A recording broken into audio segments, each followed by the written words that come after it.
अब दिल्ली में भाजपा की वापसी हुई है।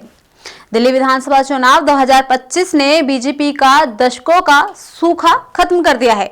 27 साल बाद देश की राजधानी में कमल खिला है, या ये कहो कि दिल्ली में बीजेपी का 27 साल का वनवास खत्म हो गया है। भारतीय जनता पार्टी देश की सबसे बड़ी पार्टी बन चुकी है। वहीं करीब 3 दशकों से दिल्ली में चुनावी जीत का इंतजार कर रही भाजपा को आखिरकार राज्य की सत्ता मिल गई है। इसके साथ ही आम आदमी पार्टी 11 साल बाद सत्ता से बाहर हो गई है। आपको बता दें कि बीजेपी ने इससे पहले दिल्ली में आखिरी चुनाव 1993 में जीता था। पिछले कुछ चुनावों में भी दिल्ली में बीजेपी ने पीएम के चेहरे को आगे रखकर चुनाव लड़ा था, लेकिन उससे जीत दूर ही रही थी। लेकिन बीजेपी ने इस बार भी मुख्यमंत्री का कोई चेहरा पेश नहीं किया था, लेकिन पार्टी पीएम मोदी के नाम पर जनता के बीच उतरी और जीत भी हासिल करने में कामयाब रही। दिल्ली में नतीजों के बाद बीजेपी के अंदर सीएम बनने को लेकर कवायद तेज हो गई हैं। वहीं इस बार कयास लगाए जा रहे हैं कि बीजेपी किसी महिला चेहरे को सीएम बना सकती है, लेकिन वो चेहरा कौन होगा, इसको लेकर खूब चर्चाएं भी चल रही हैं। बीजेपी का प्लान दिल्ली में केजरीवाल के खिलाफ स्थायी तौर को मजबूत चेहरा देने पर है। ऐसे कुछ नामों की चर्चाएं भी खूब हो रही हैं। दिल्ली में मिली प्रचंड जीत के बाद अब 19 राज्यों में बीजेपी और एनडीए की गठबंधन की सरकार है। किसी भी राज्य में बीजेपी ने कोई महिला को सीएम नहीं बनाया। ऐसे में एक महिला को जिम्मेदारी देना पार्टी के लिए राजनीतिक तौर पर बड़ा कदम माना जाएगा। आपको ये भी बता दें कि दिल्ली में महिला वोटर्स ने अच्छी संख्या में भाजपा को वोट किया है, और ऐसे में अगर पार्टी सुषमा स्वराज के बाद दूसरा कोई महिला सीएम बनाएगी तो इसका फायदा हो सकता है।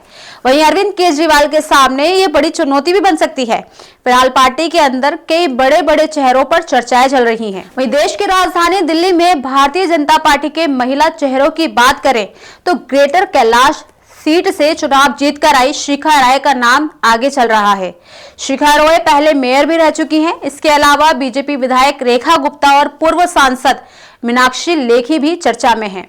सबसे ज्यादा चर्चित महिला चेहरे में चर्चा नई दिल्ली सीट से सांसद बांसुरी स्वराज की हो रही है। बांसुरी स्वराज पूर्व सीएम सुषमा स्वराज की बेटी हैं और अरविंद केजरीवाल के खिलाफ खुलकर बोलती रही हैं। हालांकि अभी सिर्फ कयास ही है, अंतिम निर्णय तो बीजेपी आला कमान ही लेगा। आपको ये भी बता दें कि इसी कड़ी में पार्टी अध्यक्ष जेपी नड्डा ने रविवार को केंद्रीय गृह मंत्री अमित शाह से मुलाकात भी की। वहीं इससे पहले शनिवार को पीएम मोदी समेत पार्टी के दिग्गज नेताओं ने सीएम पद को लेकर विचार विमर्श भी किया। पार्टी के अंदर खाने से जो खबरें बाहर आ रही हैं, उसके मुताबिक बीजेपी के पास मुख्यमंत्री पद के संभावित उम्मीदवारों की एक लंबी चौड़ी लिस्ट है। सीएम पद के लिए कई नेताओं का नाम रेस में आगे है।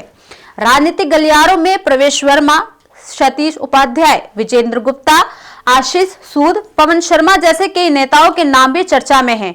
हालांकि हाल के दिनों में बीजेपी सीएम चेहरे को लेकर काफी चौंका रही है। बीते दिनों के फैसले से साफ है कि पार्टी ने कम चर्चित नेताओं को आगे बढ़ाने का काम किया है। भाजपा ने दिल्ली के विधानसभा चुनाव में हर क्षेत्र और हर समुदाय के बीच अच्छी बढ़त हासिल की है, इसीलिए उसके पास मुख्यमंत्री पद के संभावित उम्मीदवारों की एक बहुत बड़ी लिस्ट है। तो वहीं दिल्ली में बीजेपी के लिए सीएम का चुनाव करना बहुत ही कठिन होने वाला है। आपको ये भी बता दें कि भारतीय जनता पार्टी को एक ऐसी शख्सियत का चुनाव करना है जो सबको साथ लेकर चल सके और इतना तेज तर्रार हो कि दिल्ली में ठप पड़ चुके विकास कार्यों को साफ सफाई और तुरंत बदलाव लाया जा सके। अब देखना होगा कि देश का दिल दिल्ली में किसके सर पर सजेगा मुख्यमंत्री का ताज। हमारे साथ जुड़े रहने के लिए देखते रहिए देश रोजाना का यूट्यूब चैनल सब्सक्राइब कीजिए। साथ ही देश रोजाना की खबरें सबसे पहले देखने के लिए प्रेस कीजिए बेल आइकन।